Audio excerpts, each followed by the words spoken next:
मलूकदास जी हुए हैं, बहुत बड़े उच्च कोटि के संत हुए हैं। मस्त रहते थे, लोग बहुत आते थे, आशीर्वाद लेते थे, दर्शन करते थे, सत्संग सुनते थे। उनके विचारों की शुद्धि, आत्म शुद्धि, मन की शुद्धि सब गुरु के दर्शन करने से, उनके उपदेश सुनने से और उनकी शिक्षा को अपनाने से बहुत लोगों का जीवन सुधर गया था।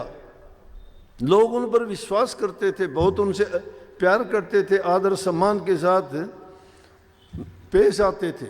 एक बार क्या हुआ, काफ़ी दिन से बरसात नहीं हुई। बरसात नहीं हुई, लोग इकट्ठे होके जाके कहने लगे कि महात्मा जी बारिश नहीं हुई, बारिश के बिना हमारी तो हालत बहुत ख़राब है, हमारे पास कुछ भी नहीं बचा है, अगर ऐसी हालत रही तो हमारे तो लाले पड़ जाएंगे, खाने के लिए कुछ नहीं होगा। अब मलूकदास भी उनकी बातों को सुन के कहने लगे, भाई मालिक की रज़ा है, ये प्रकृति की शक्तियाँ हैं, उन्होंने जो नियत कर रखे उनके अनुसार काम होता है, वो कृपा करेंगे, ज़रूर करेंगे। बोले नहीं जी, बारिश आपको करवानी पड़ेगी। अब इंसान का जो सहारा होता है, जिसको सब कुछ मानता है, वो सोचता है कि मैं उनके पास जाऊंगा तो अवश्य वो मेरा काम कर देंगे। पलटू साहब ने इसीलिए कही है कि वैसे तो कमी नहीं है, संत जो चाहे कर सकते हैं, लेकिन संत उस सिद्धांत को मानते हैं। वो जानते हैं कि मालिक की रज़ा क्या है, वो उनकी रज़ा में दखल नहीं देना चाहते। पलटू साहब कहते हैं, संत और राम को एक कर जानिए, दूसरा भेद न तनक आने, लाली जो छिपी है मेहंदी के पात में, दूध में घी इस भांत जाने, फूल में बास जो काठ में आग है, संत में राम इस भात जाने, दास पलटू के संत में राम है, राम में संत, ये सत्य माने। सत्य माने कि राम रमया हुआ तो हम सब में है, लेकिन संतों ने प्रकट कर रखा है। संतों ने उनकी इबादत, पूजा, प्रार्थना, आरती, जो भी उनका सुमरण, चिंतन, भजन करके उनको अपना रखा है। उस शक्ति है, उस शक्ति को कोई भी प्रकट कर ले, किसी एक का नहीं है। संतों ने उसको प्रकट कर लिया और आपको भेद भी दे दिया कि आप भी उसको प्रकट कर सकते हो, और जो प्रकट कर लेता है उसकी दुविधा मिट जाती है। लेकिन हमारी दुविधा क्यों नहीं मिटती?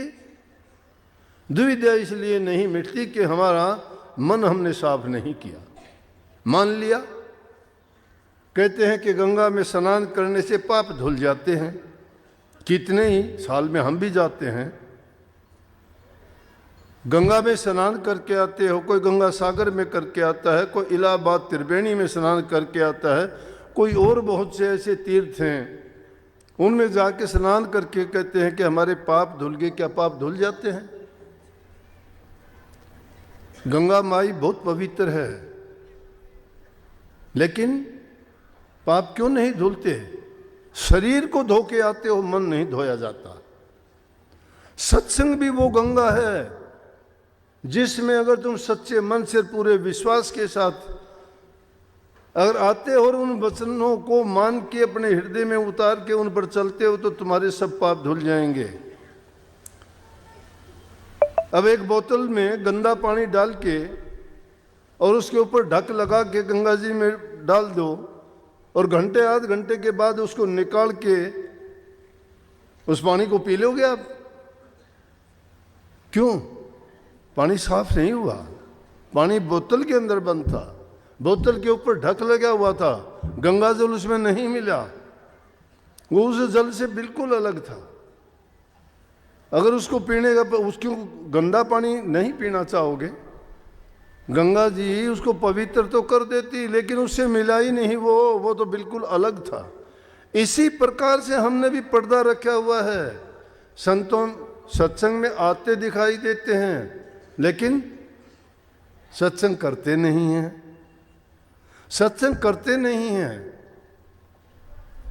सत्संग अगर हम करना सीख जाएं, सत्संग करने का मतलब होता है कि कम से कम, ज़्यादा नहीं तो एक दो बात भी हर सत्संग में आप सुन के अपनी ज़िंदगी में उतारो, तो क्यों नहीं आप में वो शक्ति प्रकट हो जाएगी। अरे पत्थर को रगड़ने से आग प्रकट हो जाती है, लकड़ी के रगड़ने से आग प्रकट हो जाती है, दूध के बिलोने से मक्खन प्राप्त कर लेते हो, तिल और सरसों को रगड़ के उसका तेल निकाल लेते हो, बादाम से तेल निकाल, कैसे निकला? रगड़ने से निकला, मेहनत करने से निकला।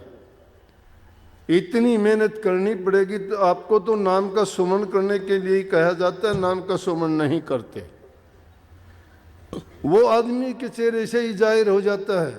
मैं कहता हूं जब तुम भजन में लग जाओगे और ज्यों ही प्रभु नाम का सुमन करोगे, जो आपको मंत्र दिया गया, गुरु मंत्र जिसको हम बोलते हैं, नाम बोलते हैं, उसको शिक्षा दीक्षा कहते हैं, उसका अगर एकाग्रचित होके तुम भजन करो, ध्यान करो, उसका अभ्यास करो, तो ये दुविधा मिट जाएंगी। अंतरात्मा तब शुद्ध होगी, मन तब शुद्ध होगा, मन की बुराइयां उससे बाहर निकलेंगी।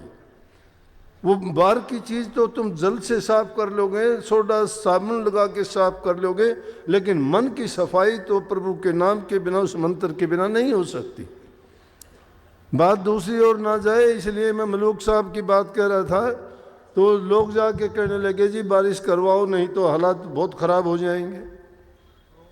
अब महात्मा जी कहने लगे देखो भाई, खुदा की रजा में मैं दखल नहीं दूंगा, ये गलत है। जो मालिक चाहता है मैं उससे उल्ट करवाना चाहूँ तो मेरी पेश भी नहीं चलेगी, और वो अगर मान भी ली तो वो चीज़ अच्छी नहीं रहेगी, उसमें फ़ायदा नहीं होगा।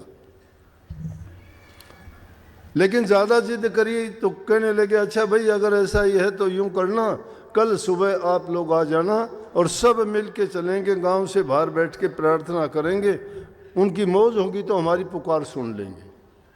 सबको ऐसा बोल के और अगले दिन की तैयारी कर ली।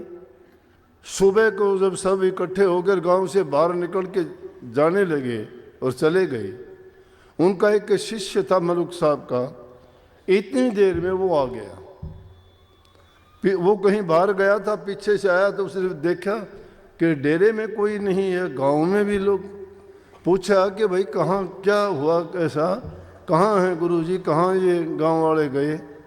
बोला कि इस तरह से बात थी और लोगों ने उनसे दरख्वास्त की कि बारिश करवाओ, और आज वो सब के सब गांव से बाहर गए हैं कि मलुक साहब कहने लगे प्रार्थना करेंगे मालिक से। उन्होंने बहुत जिद की तो उनको जाना पड़ा, और बारिश उसी टाइम वो कहने लगा गुस्से में भर के, बोला कि इंद्र की ये मजाल कि वो बारिश ना करे। मैं देखता हूँ कि इंद्र कैसे नहीं करेगा कि उसको वहाँ से धड़ाम पे सी इंद्रपुरी से यहाँ ला के नहीं पटक दूँ ज़मीन पे। और इतनी बात कहनी थी कि धड़ाधड़ वो तो मैदान में भी नहीं पहुँचे थे, और इस बात को देखते ही बारिश होनी शुरू हो गई।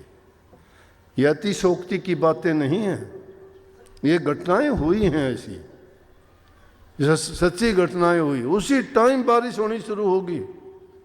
वो पहुंचे भी नहीं थे तो रास्ते में कहने लगे भाई हम तो पहुंचे भी नहीं, बारिश शुरू होगी, ये क्या हुआ?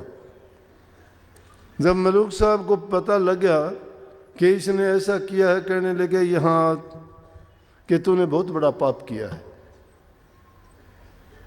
ऐसे काम करके बड़े नहीं होते कोई।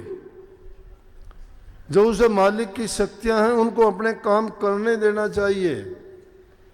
कभी आंधी तूफान आते हैं, कभी बाढ़ आती हैं, कभी दुर्भिक्ष पड़ते हैं, कभी और तबाहियाँ आती हैं, ये हम नहीं लाते, ये कुदरत स्वयं लेके आती है। और वो किस लिए लेके आती है कि उसको सारी व्यवस्था देखनी है इस दुनिया की, कि कहाँ कहाँ के जीवों के लिए क्या क्या इंतज़ाम और प्रबंध करना है। हमारी बुद्धि वहाँ तक नहीं जाती।